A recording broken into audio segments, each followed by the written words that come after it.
Greetings, citizens. Hey you beautiful creepy human being you. Welcome to my channel and welcome to today's true crime video. I'm so happy we can meet like this. I'm so happy that somehow in all of this that we're forced to deal with on the day-to-day, today you and I were able to find each other on this crazy little planet that we call home. My name is Brittany or Bratterstein, whichever you prefer, and today we're going to be discussing the absolutely tragic murder of L. King. But before we get started, if you have not yet had the pleasure, please make sure to join the Brat Pack by subscribing and ringing that bell. I put out a new video every single week, sometimes 2 a week, and I would like to hang out with you. Yes, you, specifically you, but I can only do that if you join the Brat Pack and become one of us. One of us, one of us, one of us. Alright, now that I'm done begging you to join my cult, we can go ahead and get into this video. Now, this video is on a case that was recommended to me by a member of the Brat Pack named Annabelle Lee. Hi, Annabelle Lee. Thank you, Annabelle Lee. And I want to know if that's your real name or if that's an Edgar Allan Poe reference, because I did just recently rewatch The Following, so it's very fresh in my mind. But anyways, this case, it's very upsetting. It's pretty maddening, to be honest. And it's a case that I've never heard of, and I'm actually surprised that I've never heard of it because this case took place in Oxnard, which really isn't far from where I live, but somehow I never heard about it. And in looking into this case, it was very upsetting. It was very frustrating. And I think that's partially because I watched a documentary on this case called Valentine's Road. And a lot of people involved in this documentary, from teachers to jurors, were really rude in this documentary, really victim blamey, and, you know, a little bit homophobic is the vibe that I got. And it just made me feel just awful. And I've mentioned this before, these are the types of cases that really get under my skin and really bother me. It's one of the most frustrating cases I've looked into, because this was initially treated as a hate crime, and those types of cases really just hit me a little bit different. But I will never stop covering them, and I will never stop being wary of their upload date, because when I tell you, anytime I do a case on a hate crime, I get far more comments that are negative than in any other type of video. I swear, it's people who have never commented on a video in the past feel compelled to say something when it comes to a case like this. And oftentimes they're even people who are trying to cover up the hateful thing they're gonna say by being like, I don't mean to be mean, but, and I just get very exhausted with the buts in cases like this. So, L is how I'm going to be referring to our victim in this story. And L was born Lawrence and actually went by Larry up until like the week that they were killed. The week that they were killed, they mentioned wanting to start being called Latisha, but it was very new. L was just getting to a place of comfortability and acceptance of who they were, and they had changed their names several times and tried different names out and different identities out for a while prior to being killed. So I'm going to call them L out of respect. And L was murdered at the age of 15 in a classroom full of other like 15-year-old kids. They were murdered at school in front of an entire classroom of people. It is absolutely horrifying. So today I'm going to tell you that entire story. I read all the things so that you do not have to. And at the end of this video, I want you to answer the question of the day. I'm going to give it to you now so you can have it kicking around in your head as we go through the details of this case. But obviously I want you to answer it when you have some information to go on. But the question of the day is this: do you believe that this case should have been dealt with as a hate crime? And do you believe that the sentencing for the person responsible for killing L was sufficient? Let me know all your thoughts in the comments below after we go through the details of this case. And now, with all of that said, come gather around and let me tell you the story of the tragic murder of L. King. Our story begins at Green Junior High School, and this was in Oxnard, California. It's February 12th, 2008, and a classroom of 8th graders is moving from one room into the computer lab so that they can work on writing their papers. They were writing papers on various topics related to tolerance in relation to World War II. So the group of students is walking over, and at the head of the class is Elle and their teacher. And Elle and their teacher were super duper close. Elle had actually brought their teacher a Dixie cup full of flowers because they were just like the sweetest kid. So all 28 students, along with their teacher, file into this classroom, and Elle takes a seat right in the middle of the room at a computer, because it's a computer lab, and starts working on their paper. The topic that they've chosen is protest songs of the 1960s, and they're sitting there doing their work, and a boy named Brandon, who's 14 years old, took a seat directly behind Elle. Like, not at a computer, by the way. He was sitting in a chair, like, up against the wall. Brandon was seemingly fuming. He seemed to be very angry, very pissed off, and was frequently looking over to Elle, but not working. And the teacher asked, like, why aren't you working, kind of thing. And Brandon said that he was done with his paper, which was a paper on Adolf Hitler. So then he took out a book and just kind of pretended to read. The teacher of the classroom said that everybody was just working. There was the sounds of, keyboards typing, and an 8th grade class doing classwork, normal sounds. When all of a sudden she heard a loud pop. And kids who had been in the class that day said that it kind of just sounded like a balloon had popped. So the teacher kind of looked around and she saw that Brandon was just standing up, just standing in the center of the room. And she kind of looked at him, not understanding what had happened yet. She looked at him, he looked at her, and she said, like, what are you doing? But he didn't answer. And then he raised the gun and he fired a second shot. And it's at this moment she realized what was going on, and Elle fell to the floor. What had happened here is that at approximately 8:15 in the morning, 8:15 in the morning, dude, Brandon had reached into the front pocket of his sweatshirt and he pulled out a gun. Brandon, who was 14 years old, had brought a .22 caliber revolver to school. He had gotten this from one of his family members. I don't think they gave it to him, like he took it, but he had access to guns in his household. He wrapped it in a towel and he shoved it in his backpack. And then at some point, he got it out of his backpack, he put it in his front pocket, and then just waited till he felt like the time was right. And then he got up, walked up to Elle, and shot them twice in the back of the head before the gun jammed. And so, since they couldn't shoot anymore, he threw the gun on the floor and he fled. He didn't get very far, though. He was picked up by police just like 10 minutes later and a couple of blocks away. But now everyone was left to ask the question, why did a 14-year-old just assassinate one of his classmates in front of a classroom full of people? Now, to answer that question, let's talk about who Elle and Brandon were. Elle Phobes King was born on January 13th, 1993 in Ventura, California, and they were born into chaos right from the beginning. Elle was born to a very young mother. She was only 15 years old when she gave birth, and as soon as she did give birth, Elle's father dipped. No involvement at all. So she was left to do the hardest job in the world completely by herself. And she was already struggling. Like, she had a crack cocaine addiction at just 15 years old. And now she had this little baby that she had to care for and provide for all by herself. Now, in order to do this, in order for Elle's mother to be able to afford to provide for her and her new baby, she went into sex work so that she would have some money coming in, not only for her family, but also to support her drug habit, because she did have a problem there as well. And then a hard situation got even worse when she became pregnant again, and then she gave birth to another baby. This was a little boy, Elle's little brother, who she named Rocky. And it was just a totally unideal situation. So when Elle was just 2 years old, Elle and their little brother Rocky, who was a newborn at the time, ended up actually being taken away from their mother, and they were adopted into a new family by a new couple, and this was Gregory and Dawn King. Now, I don't want to sugarcoat Elle's early childhood experience, because it is said that their birth mother was not super great. There were allegations of neglect and abuse, and when Gregory and Dawn adopted the two, they were told that the kids had been like not being fed properly. They were malnourished. So it was just a rough start right from the very beginning. And we don't have much more information than that, because Elle's biological mother actually died shortly before Elle was murdered, so she's not here to answer for herself. So that's as much as we really know. So now Elle is in this new home, has this new life, but it isn't an easy experience here either. Elle had long-standing issues stemming from an unstable home life and ended up at a young age being diagnosed with reactive attachment disorder, which is a condition where a child fails to develop relationships with his or her caregivers. They also had issues in school, having to repeat the first grade, and this was likely due in part to the fact that they were struggling with ADHD, though they did end up getting on medication to help with this. The issues were said to persist into like the older ages for Elle as well. Like, for example, Greg, Elle's adopted father, said that they had behavioral issues right up until they were killed. Like, for example, Greg said that they could not get Elle to clean their room, and that if they would try to just send them to their room, be like, you have to go in there and you can't come out till you do it, Elle would just stab holes into the wall with a screwdriver.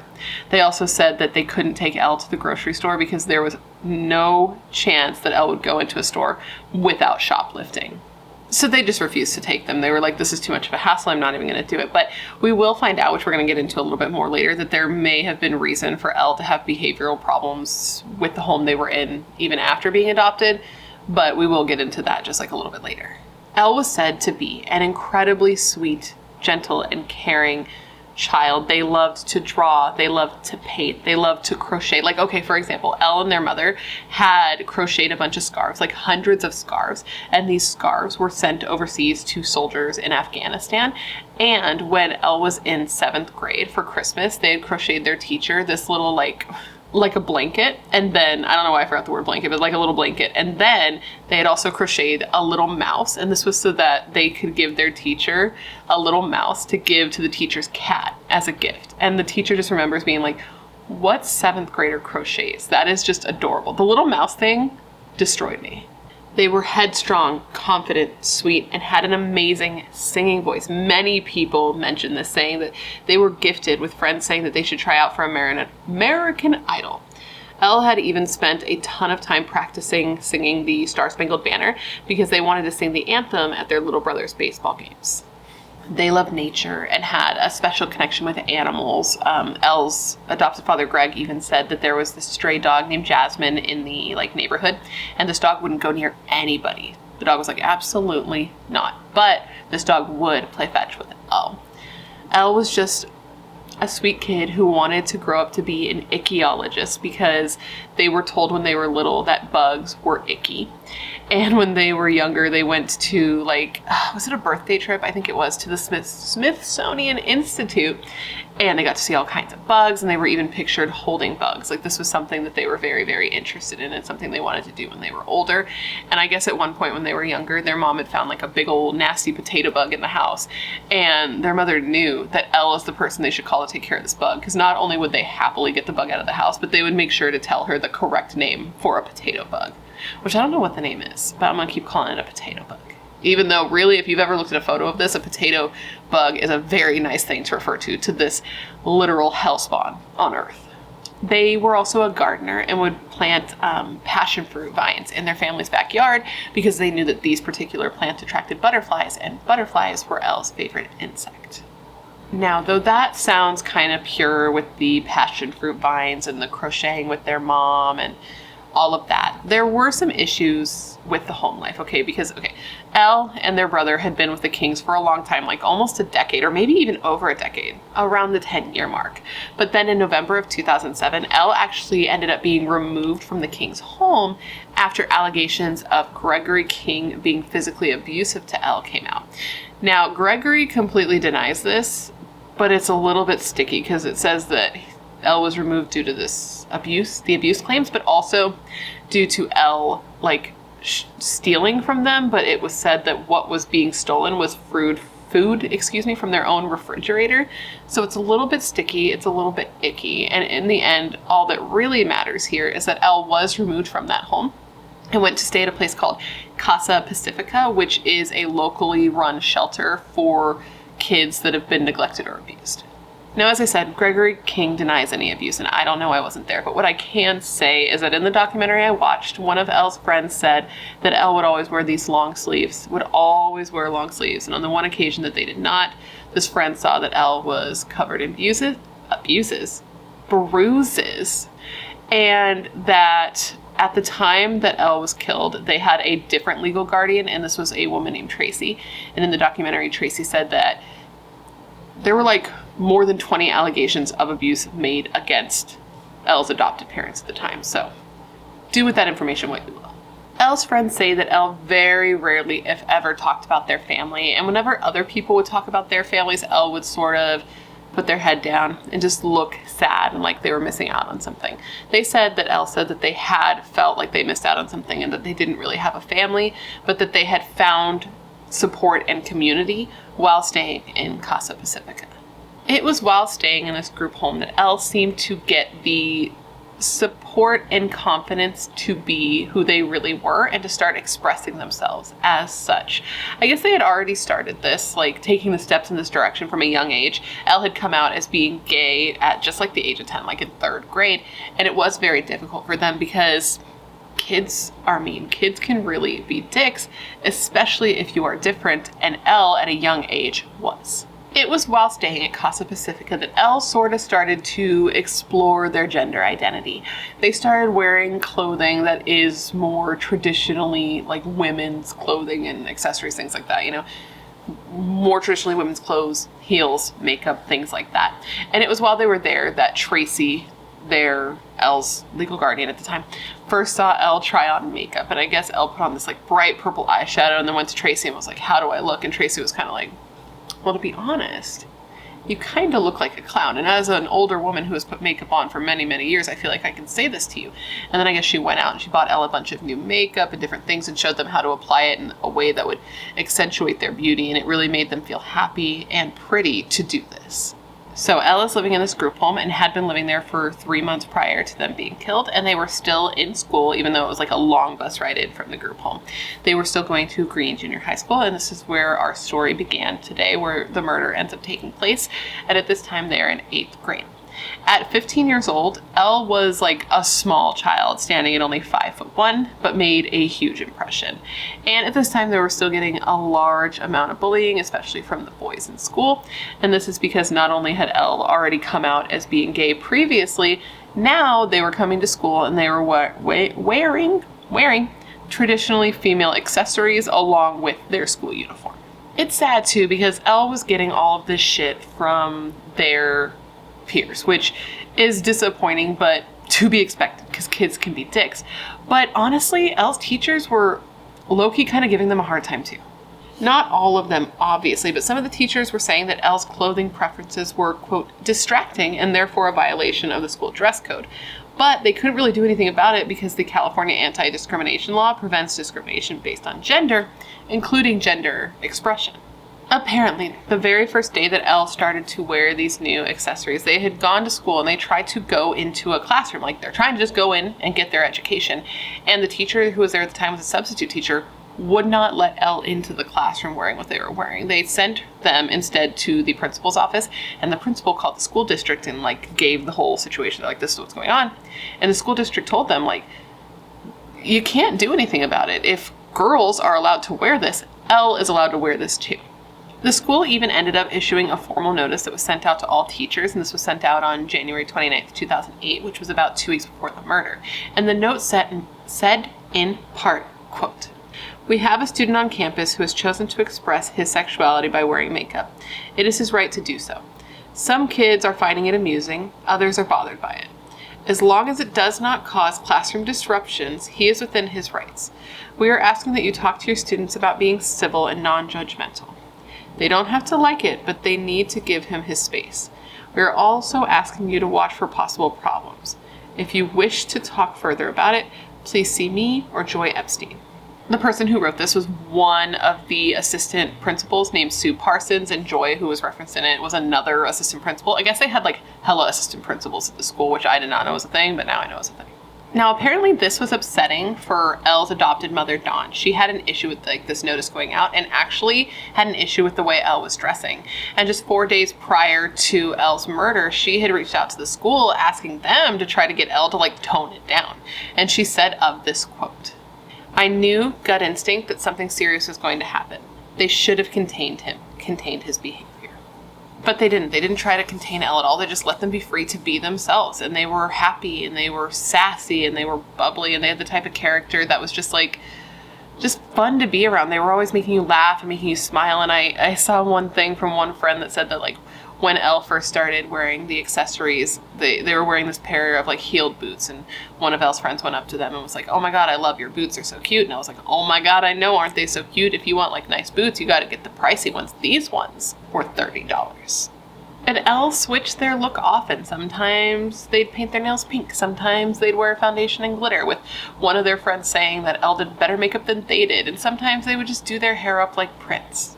Around this time, Elle also started spending time with almost exclusively girls at school. Like, this was their friends, was just girls. And they started sort of toying with what they wanted their name to be, kind of changing their names. They went from things like LaTanya and LaToya, finally landing on Latisha, but that was just like the day they were killed. And Elle said that Latisha was their alter ego, a strong, unstoppable, sassy black woman.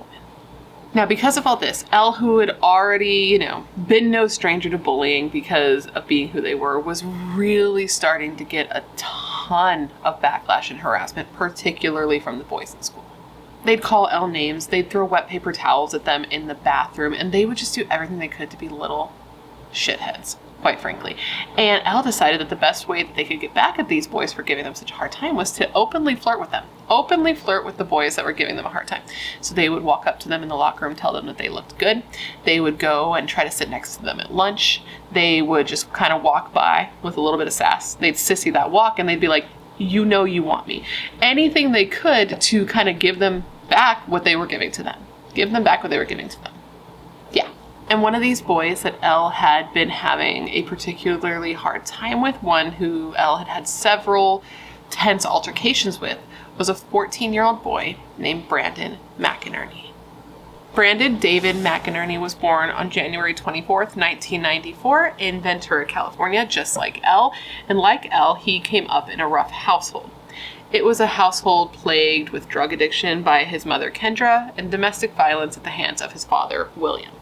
So Brandon's parents' relationship happened super quickly. Basically what had happened is that Brandon's father, William, was a truck driver, and he was doing his job driving trucks, like truck drivers do.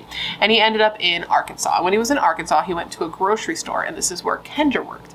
And I guess he went up to her, and he's like, hey, would you like to go to California with me? And she was like, absolutely, I do. So the next day, I don't think they had met before this. The next day, William comes, picks up Kendra, and the two drive to California together. They just drive to California together. They get there, they start dating, things go well. So shortly after that, Kendra brings her two boys down there, two sons, to live with them as well. Then they, are together. She ends up getting pregnant, which is Brandon. She was pregnant with Brandon. The two end up going to Vegas to go through like a drive-through Vegas wedding. Bing, bang, boom. Their relationship has happened. The baby has been made. The marriage is official. And at first, it was super happy. Kendra and her boys loved this new man in their lives, and things seemed like it was going to go very well. But of course, things changed once the abuse started. In 1993, so this was the year before Brandon was born, Kendra ended up calling the cops to report that her husband had shot her in the arm with a gun. Basically, he shot her, and it shattered her elbow and went through the wall. It went through a water heater, and it almost hit one of her sons. And this was a .45 caliber hollow point bullet. So that's already real bad, but that's not even all of it. In another instance, Kendra said that William had choked her to the point of unconsciousness after she had accused him of stealing her children's ADHD medication. And because of this, William did actually end up getting arrested for attacking his wife, and he pleaded no contest and served 10 days in jail and 36 months probation on a charge of domestic violence. The abuse, as I'm sure you can imagine, was not isolated to just Kendra. He was also abusive to the boys. So for example, Brandon, who we're talking about today, Brandon didn't drink. Apparently across the board, his family says that Brandon was like an angel. He was the kid that didn't get in trouble. He was the kid that didn't do drugs. He was very different from his brothers who got into lots of trouble. They describe Brandon as just being like a kid. He still likes to play with action figures, and he still liked to play with Pokemon cards. And he was just like a little kid. And again, he didn't drink. That was until he had his first drink. Now, Brandon had his first drink on the 4th of July, and it was one beer. He had one beer with his girlfriend. And when his father found out about this, he punched Brandon straight in the face and broke his nose. So a dick. We can say confidently that this guy was an asshole, but it seems like perhaps he wasn't the only one who was, a bit of the problem when it came to Brandon's upbringing, because it was said that his mother was also physically abusive. But then again, this particular story is coming from William, so who knows how truthful he's being. But he told the court that the domestic violence was mutual, and he said that Kendra had actually tried to run her car into his while Brandon was in the car. He also said that Kendra's home was the neighborhood drug house where people were always in and out and passed out in the front room. And he said that Kendra was abusive to Brandon and would backhand him or scratch him. So needless to say, the two separated. William and Kendra separated. And in the beginning, the kids, this was Brandon and his two brothers, ended up going and being with Kendra. But over a period of 6 years? Or was it 6 months? Because that's a big difference. I think it was 6 months. Over a period of 6 months, William called CPS and reported Kendra as being an unfit mother 5 times. So almost once a month. And this resulted in the kids actually being taken away from her. Well, at least Brandon being taken away from her. And this was in 2004. Brandon, I think, would have been about 10 years old at this point, if I remember correctly, if I did that math correctly in my head. And Kendra ended up going into a rehab center, and William ended up getting custody of Brandon because the other two boys were old enough at this point that they didn't need to go with their father. So now Brandon is alone with his father, and according to his mother, this was a bad situation because William would abuse Brandon, and William would take Brandon on like drug runs and put him in situations he didn't want to be in. And Brandon did not want to be there, according to his mother, and I guess she's getting this information from him. And I guess whenever she would come to visit him, he would like beg her to take him with her when she would leave. He would be like, please just get a house so the two of us can be together again. I don't want to be here. But she was still in the rehab program at this time, so she could not do that. So she would have to leave him there. And she said that it was so bad that Brandon would like go outside in the yard and punch, like beat on a tree until his knuckles were bloody because he did not want to be there. So it was just a bad situation overall for him as well. So now let's go back to Brandon and Elle, two kids who honestly seem to have more in common than they would ever know when it came to their upbringing, and that's fucking sad, really. So Brandon and Elle, they are not getting along. Brandon's giving Elle a hard time for being themselves, wearing women's clothes, and Elle is not laying down and taking it, giving it right back. I guess it got very bad in the weeks leading up to the murder. And Elle even like went up to Brandon while he was like on the basketball court with like, a bunch of dudes, and asked if Brandon would be their Valentine because this was in February when they did this, and the season of love was upon them. And what's really sad about this is that Elle's friends said that this wasn't just to like be a dick to Brandon. It wasn't meant to be malicious. It was a joke, but also partially because Elle actually thought that Brandon was really cute. And that note breaks my heart. Elle called out, "I love you, baby," to Brandon while they were in the hallway. And I guess that same day, Elle, who was wearing their high-heeled boots that way, decided they were going to do a little strut. They were going to sissy that walk right by Brandon and a group of Brandon's friends. And I guess when Elle did this, all of Brandon's friends started to give him a hard time for Elle, like flirting with them and, putting on a show for him, and he started to get super pissed off. And Joy Epstein, the assistant principal, was like outside and saw it and like wagged her finger at him because she felt like he was going to start a fight, and she wanted to let him know, like, do not escalate this. Apparently this whole situation really upset Brandon because after this happened, he actually got a group of his friends together and tried to convince them to jump Elle. Fortunately, all of these friends were like, no, I am not down with that sickness. I'm not picking up what you're putting down. We're not going to go and beat up this kid. But Brandon was mad and Brandon was serious. And that day, he actually went up to one of Elle's friends and was like, you might want to tell your friend goodbye because you're never going to see them again. And apparently, Brandon said this within earshot of like 6 different people. Like 6 different people heard him say this, but they didn't do anything. They didn't think that he was being serious. They thought he was just, talking shit. But then the next day, Elle was shot and killed. So now we move on to February 12th, 2008, the day of the murder. And on this day, Elle actually came to school dressed pretty toned down. They were just wearing like tennis shoes, baggy pants, a collared shirt, and a sweater. Just like nothing that would be offensive to some like weak, I'm gonna piss somebody off, but some like weak little bitch fucking teenage boy who has an issue with how other people choose to present themselves. But they seemed a little bit off. They had a little bit of weirdness to their energy, basically, is how it was described. One of the teachers or one of the staff members said that Elle had told them that they didn't sleep well the night before and that they had actually thrown up their breakfast. And apparently this wasn't that weird. Apparently Elle threw up often because they had an issue with their weight, which is really sad. There's just so many things here that's just so sad. And one other student said that they had seen Elle like walking through the quad and that they seemed off and that they were like looking over their shoulder a lot.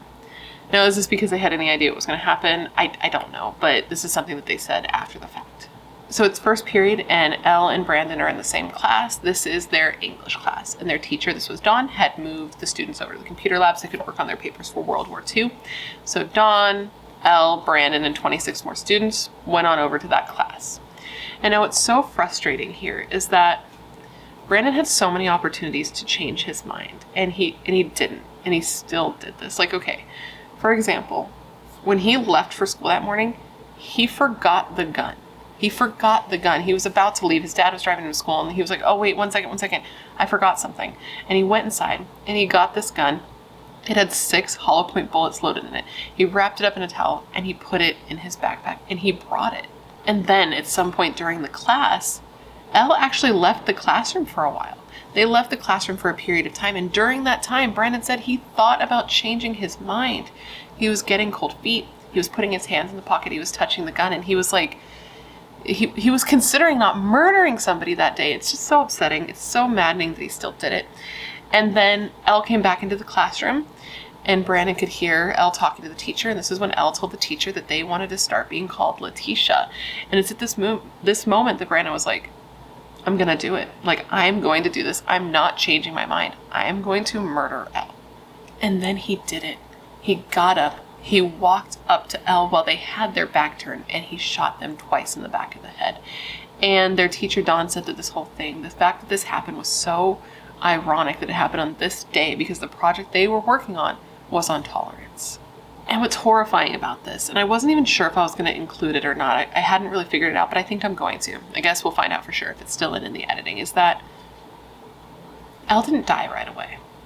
And I wasn't sure if I was going to mention this, but I feel like really knowing the severity of what you do when you do something like this is important. So if there was anybody watching this that doesn't humanize people in these situations, now you can. You can see that this is real. It's not just like you shoot someone and they're gone and it's painless and that's it. No.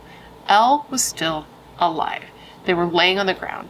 They were screaming out in pain, looking around, gasping, thrashing around, just in agony, while the police were called, obviously, right away. And Joy Epstein, the assistant principal, was down there holding them, trying to calm them down, holding their head, speaking to them, trying to let them hear her voice, because Elle knew her and wanted her to have wanted Elle to have some sort of peace. You know what I mean? Like, it's just...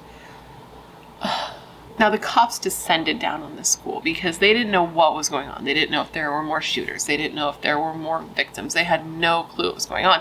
And this was after Columbine, so the response to school shootings was, like, intense, as it obviously should be. And the word had gotten out about what happened, that there was a shooting at the school. So all of these parents showed up, and there was this big line of parents just standing outside the school waiting for them to be able to pick up their kids and hoping that their kid wasn't going to be the kid that wasn't coming home that day. I'm sorry, school shootings really upset me. Now, Elle was transported to St. John's Regional Medical Center and was listed as being in serious condition, obviously, and Brandon was on the run, but he didn't make it far. He was caught within 10 minutes, only 5 blocks away, and he was arrested and taken into custody. This was just so shocking because Brandon had grown up with guns. He had fired guns. He knew how they worked and he knew what he was doing. This wasn't like a confused kid. When they searched his home, they even found a training video titled, quote, "Shooting in Realistic Environments," end quote. And it was not hard for Brandon to get access to this gun, and that's so maddening because there were guns everywhere in this house.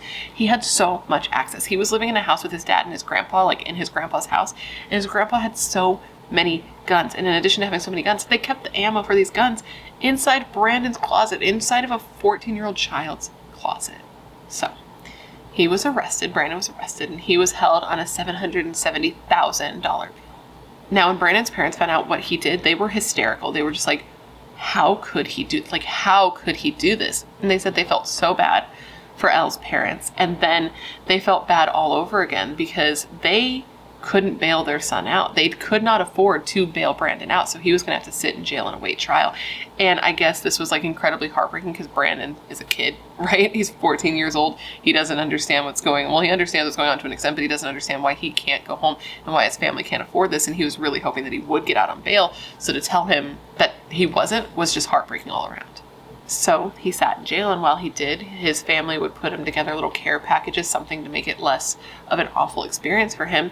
And mostly all he wanted in these care packages was just like cheese and peanut butter and jelly, because kids love peanut butter and jelly. Like, something about that note just really shows you how young these kids were, how young Elle was, how young Brandon was, and how young all the kids who witnessed this horrifying execution were. And what's super sad is in the documentary I watched, the kids who had been in the school who took part in this documentary said that they didn't receive like any counseling after this happened. And I guess some of the kids were even asking for counseling. They needed help and they just weren't getting access to that. And like, some of these kids had literally witnessed a murder of somebody they knew. And some of them had just heard that a murder had taken place at their school. And yet they were given nothing. They had to try to like deal with this themselves, which is just horrifying. And I guess part of the way that they dealt with it themselves is they actually created a little memorial for Elle near the flagpole where there were like candles and balloons and stuffed animals and things like that, which is like, okay, but what about all these kids who are going to be dealing with a lot of trauma? I feel like part of it is because they had no idea what the hell to do, because not to give them a pass or anything, because they should have like had some idea, but this was actually the first classroom fatality that had ever happened in Ventura County. So they just were inexperienced. Now, Elle had been in serious condition, but it was going to get worse because the next day they were declared brain dead. They were not going to be coming back from this. So the family decided to keep the machines on for a period of time so that their organs could be harvested. And 2 days after they were shot, the machines were turned off and Elle died on Valentine's Day. And apparently when Elle's mother left the hospital, she was greeted outside by a giant, beautiful butterfly, which is Elle's favorite insect. Now, because Elle had a rare blood type, they were able to donate 7 of their organs, and according to their father, the 10-year-old girl received Elle's heart on Valentine's Day. There are so many parallels here, actually. One of the interactions that was like the push for Brandon to murder Elle was Elle asking him to be their Valentine. Elle died on Valentine's Day. Their heart was given to a little girl on Valentine's Day, and Elle actually ended up being buried in a cemetery that was on Valentine's Road. Hundreds of mourners gathered at Elle's funeral and looked up at a large photo of them at the front of the room, and during the service, the Reverend said that, quote, "God knit Elle together and made them wonderfully complex. Elle was a masterpiece," end quote. And that was slightly edited, obviously, for, the name and the pronouns. When Elle was murdered, people all over the country were outraged. And that's actually why I'm surprised. Part of the reason I'm surprised I never heard of this case, because when this took place, I would have been like 20 years old. You would think I would have heard something, but I heard nothing. There were vigils and marches organized all over the U.S., and at a vigil in Ventura, 200 people carried pink and green glow sticks and candles and paper cups and walked down the boardwalk at the beach and stood under the stars to remember Elle. Over 1,000 students from Elle's school district even went out and did a 3-mile march to pay tribute. And this march ended up in front of the school, which makes sense. And dude, okay, there was this one teacher in the documentary, and I don't want to be a bitch, but she was an asshole. She was such an asshole. When she was talking about this march, she was like, I don't know why they did this march. I don't know why they ended up here. I don't know who orchestrated this. Why would they do a gay pride march here? I have so many questions. Like, this is her vibe, not my vibe. You know my vibe. I'm chill. This was her vibe. And honestly, it wasn't even just that part, but throughout the entire documentary, she was such an asshole. She was like, oh, she was so victim blaming. She was like, oh, Elle shouldn't have done this. Elle shouldn't have done this. They shouldn't have expressed themselves so publicly. I told Elle, like, you need to chill. You need to not do this. And she said she told the teacher, that she told the principal that the principal needed to do something, because if they didn't, the boys were going to like drag Elle behind the school and beat him almost to death. Like, she was just like going off.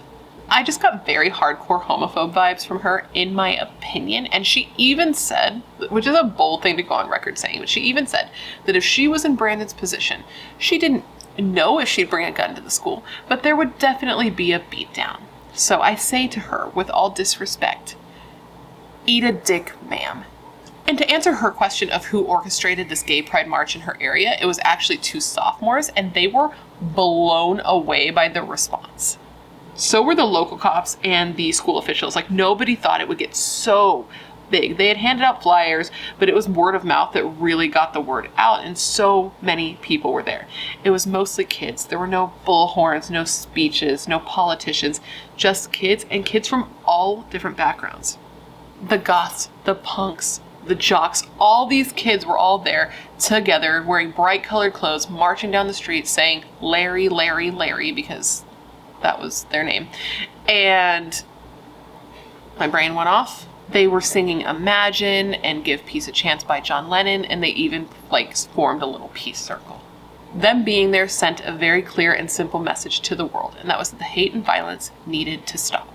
On top of that, shortly after the murder, students from more than 7,000 middle schools and high schools and more than 1,000 colleges all got together to participate in the National Day of Silence. This day is meant to bring attention to anti-lesbian, gay, bisexual, and transgender name-calling, bullying, and harassment.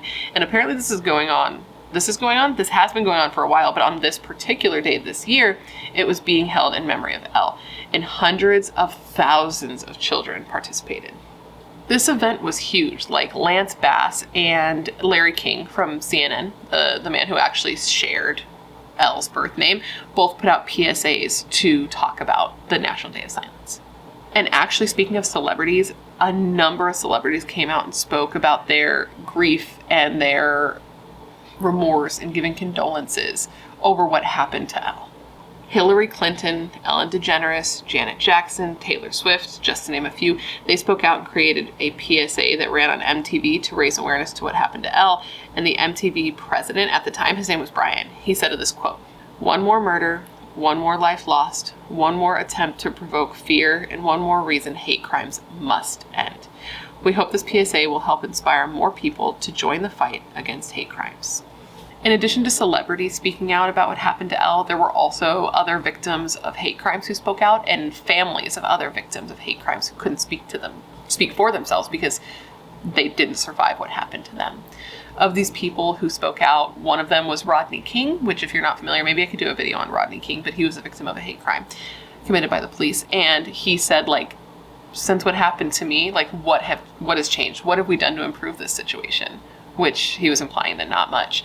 And Judy Shepard actually spoke out. And if you don't know who Judy Shepard is, that's Matt Shepard's mother. And Matt Shepard, I did a video on Matt Shepard. It's incredibly heartbreaking. If you haven't seen it, I'll try to remember to link it. If not, you can search my page, my name with Matt Shepard, and it will come up. But she spoke out and said that what happened to Elle was, quote, "the most prominent gay bias crime since the murder of Matthew Shepard," end quote. Now, after Brandon was arrested, he and his family did not put out a statement or anything. I know I said that his parents were like, oh my God, I can't believe this.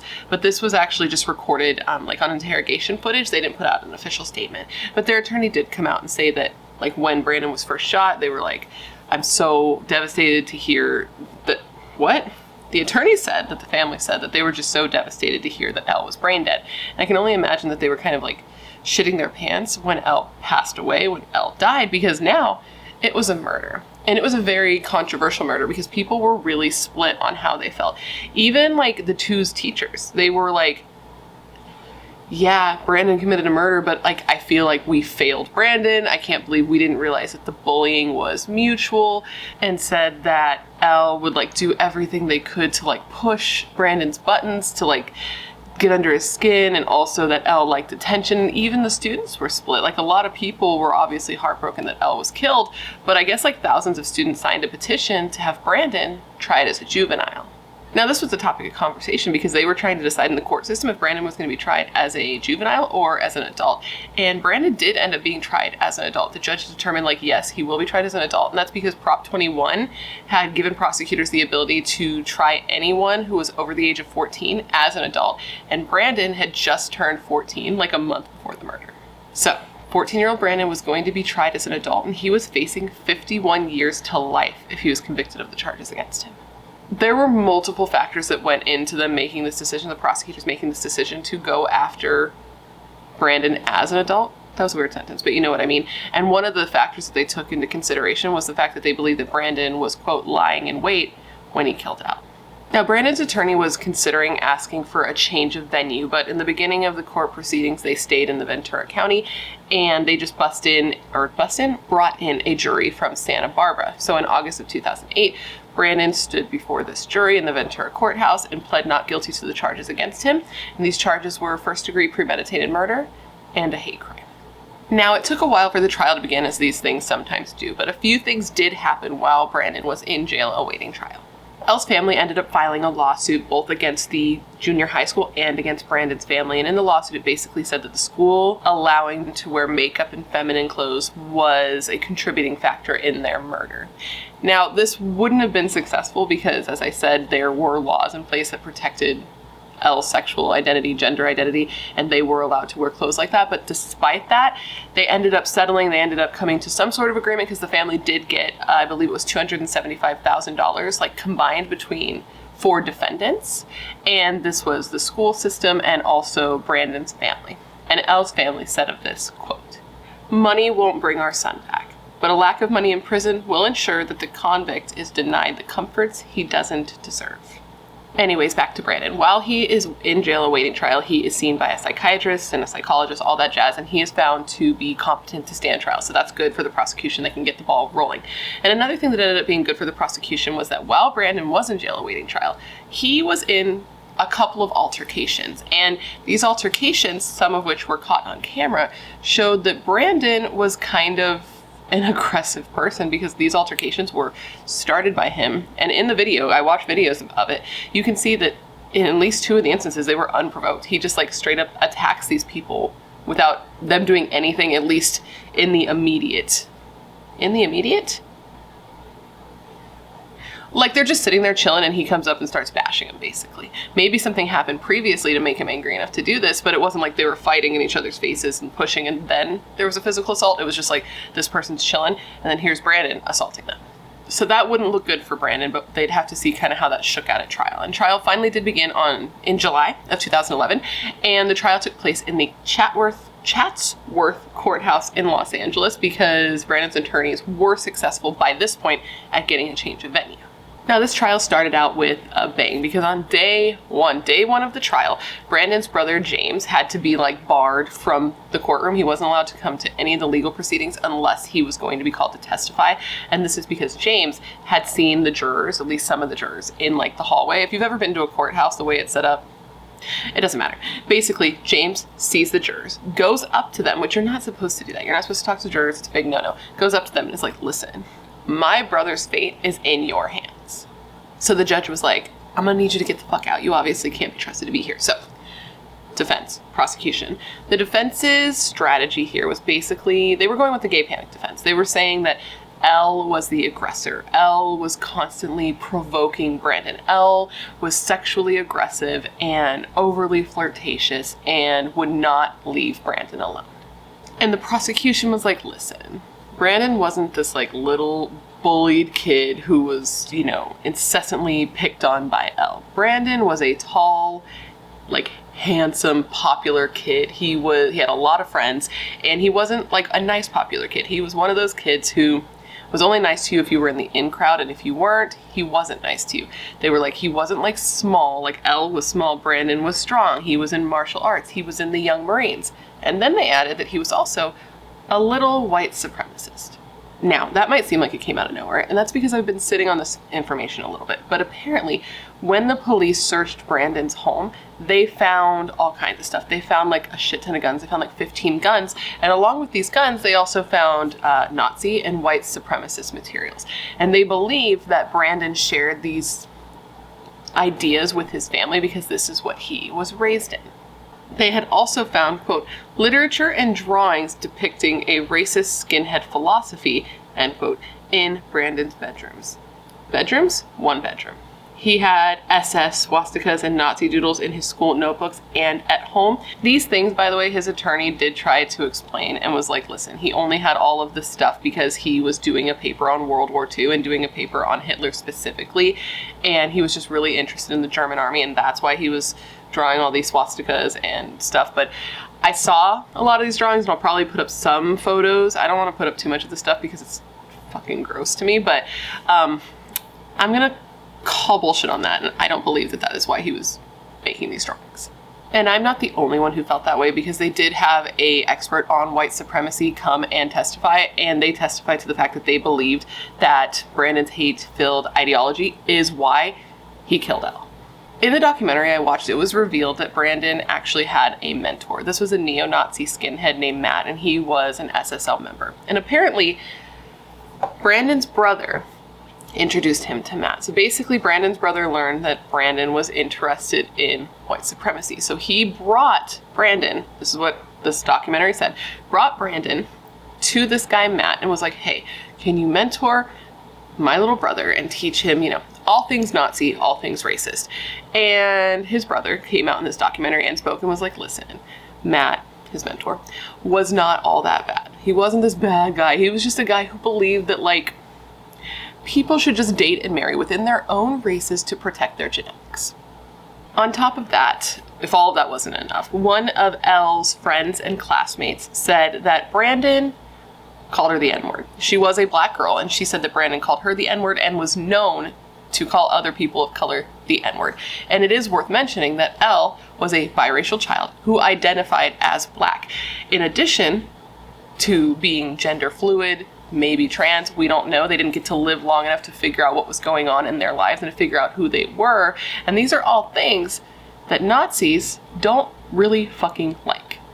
Now, witnesses did come forward at trial that said that no, like Brandon wasn't the victim, it was Elle, that Elle was constantly bullied, and not just by Brandon, but by a lot of the boys in school. The kids would call Elle offensive names behind their back and comment on their clothing and their shoes and their makeup. They also said that they never really saw Elle make any sexual advances on anyone, and any comments they made was just Elle flirting or messing around, like harmless stuff. And I'm sure there's some people who are going to be like, that's not harmless, but I am going to get into that a little bit later, like a comparison for you, but I'm just not quite there yet.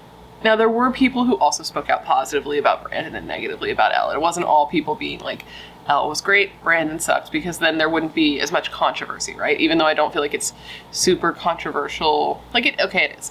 But one kid's dead and one kid's alive.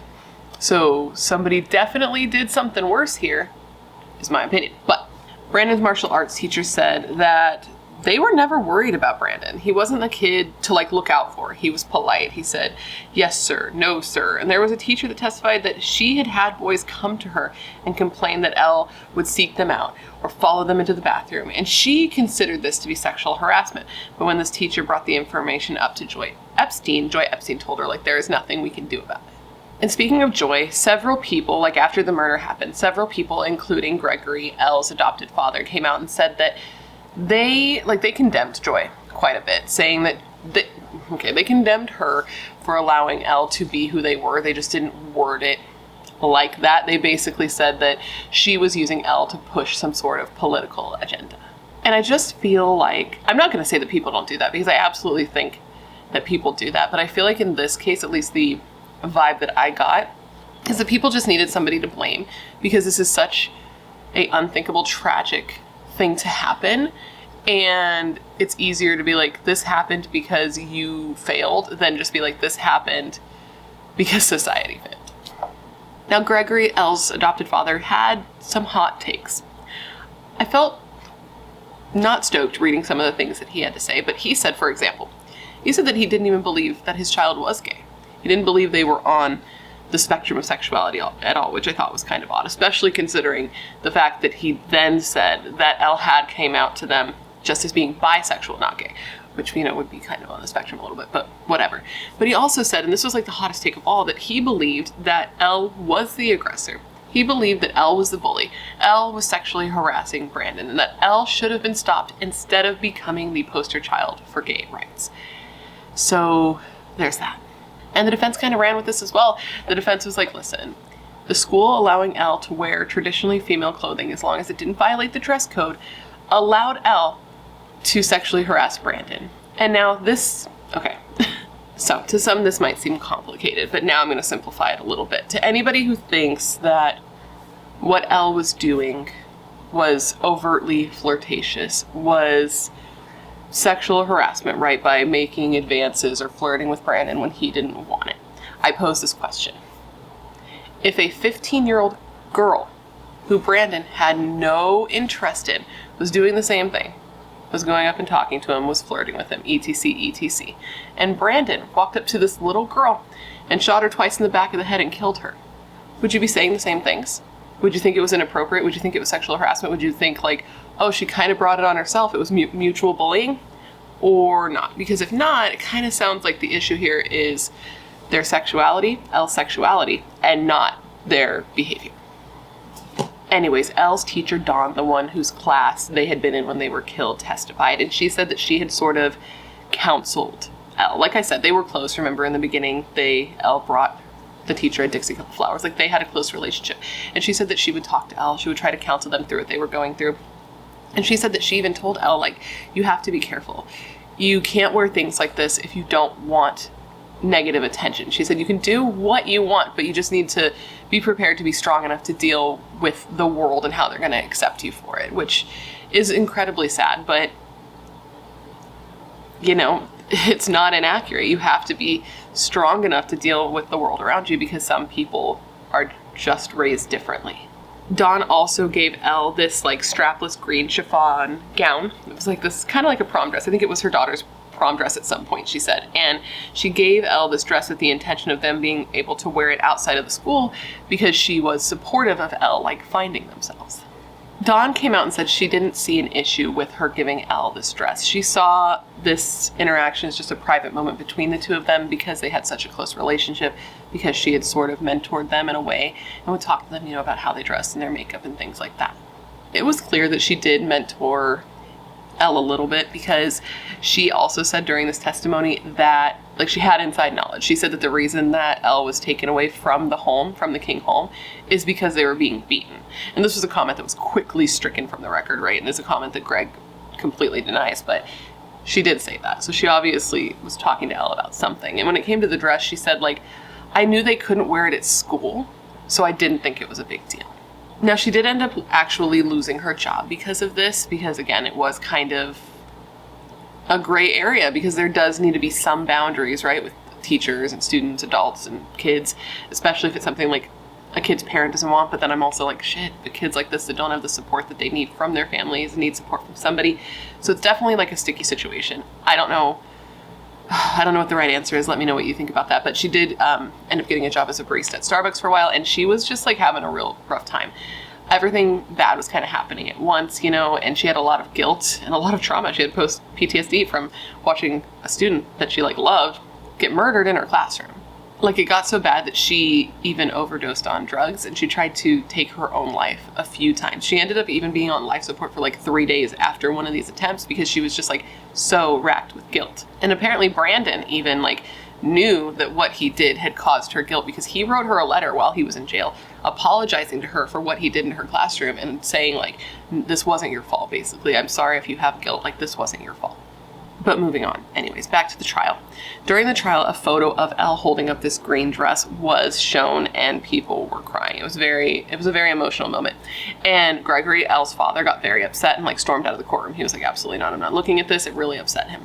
And then he came back in the courtroom and he actually collected his family. He's we're leaving for the day. This is about enough of this. And so they're about to leave. And as they're on their way out, apparently the prosecutor's daughter, who was 13 years old, was in the courtroom. I don't know why she would be here for this kind of trial, because it seems like such a traumatic thing, but she was with another relative. And as they walked out, Elle's mother, their adopted mother, Dawn, started cussing out the 13-year-old, started verbally abusing the 13-year-old, and it just got very messy. And it actually made it so that the judge was you can no longer be at the trial. So Elle's adopted mother was banned from being there for the rest of the trial because of this outburst.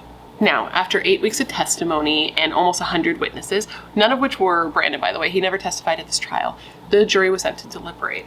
Unfortunately, though, they were not able to come up with a decision. They reported that they were, quote, hopelessly deadlocked, with some jurors believing Brandon should be convicted of manslaughter, some believing he should be convicted of second-degree murder, and some believing he should be convicted of first-degree murder.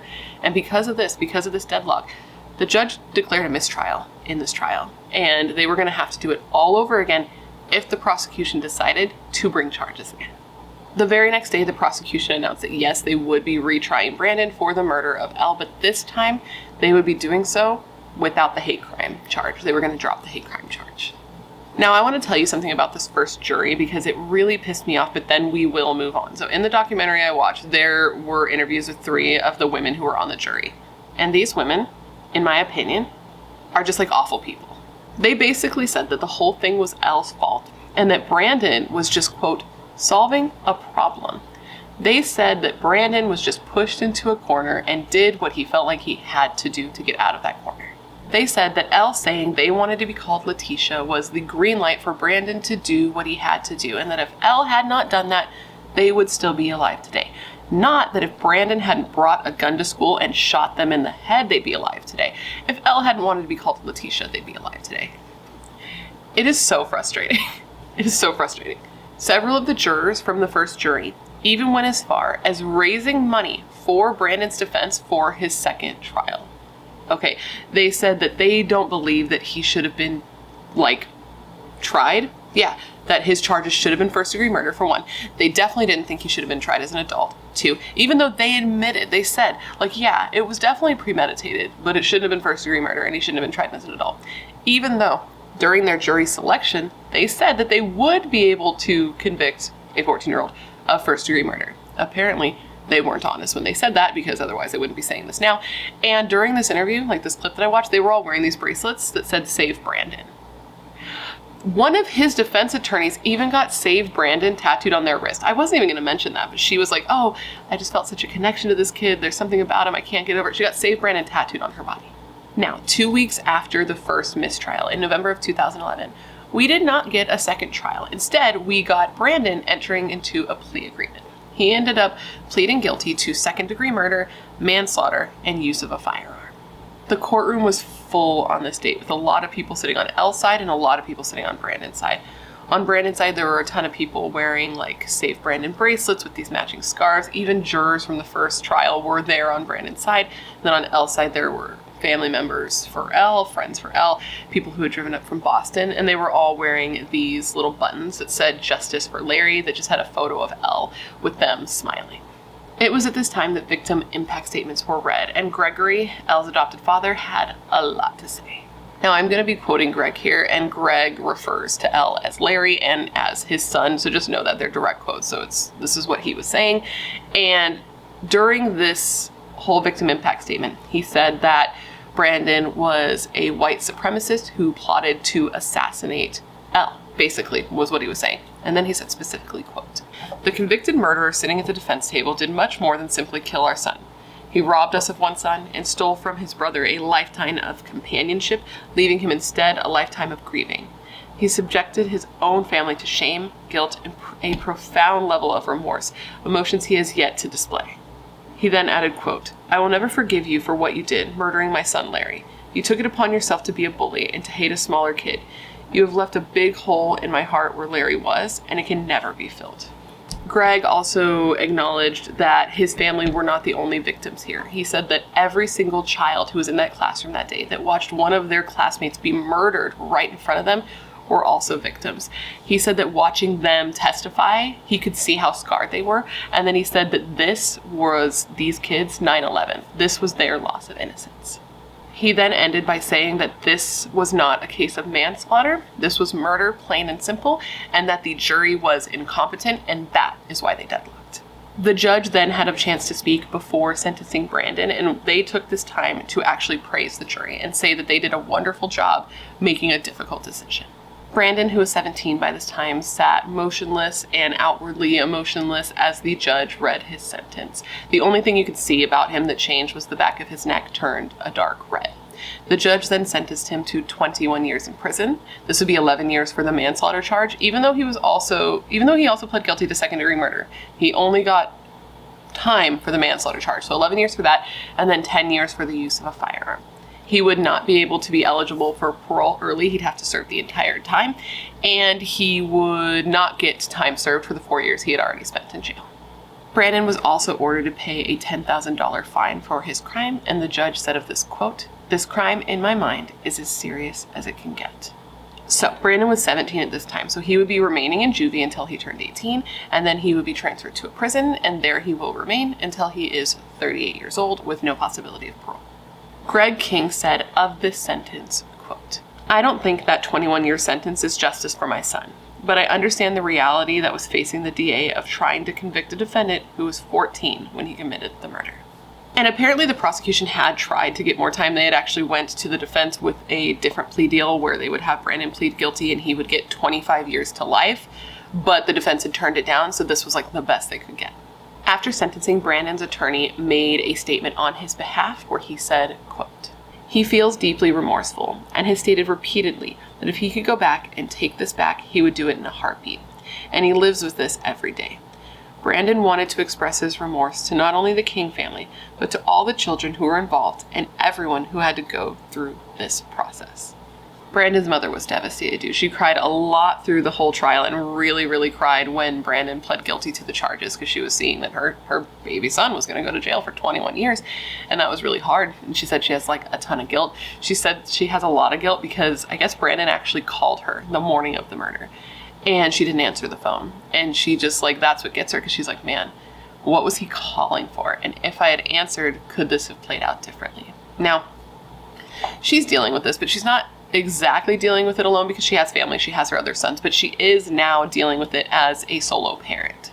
Like, okay, she was already dealing with things as a solo parent because her and William, Brandon's father, were divorced, but I mean, William was still technically his father, so he was still dealing with it as well. But actually, Brandon's father died before Brandon ever even went to trial. It was March of 2009, and it was actually the day that Brandon was going to be going to the courthouse to find out if he was going to actually face trial. And that morning, Brandon's father was found dead in his home. I guess William was discovered in his home at around 8 a.m. that morning when his friend actually came to pick him up to take him to the courthouse.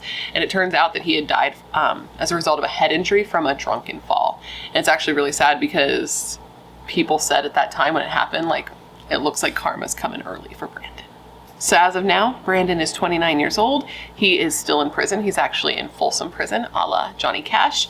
And while in prison, he has gone on to get his diploma, like he finished high school and he got his diploma. So now, let's go into the aftermath.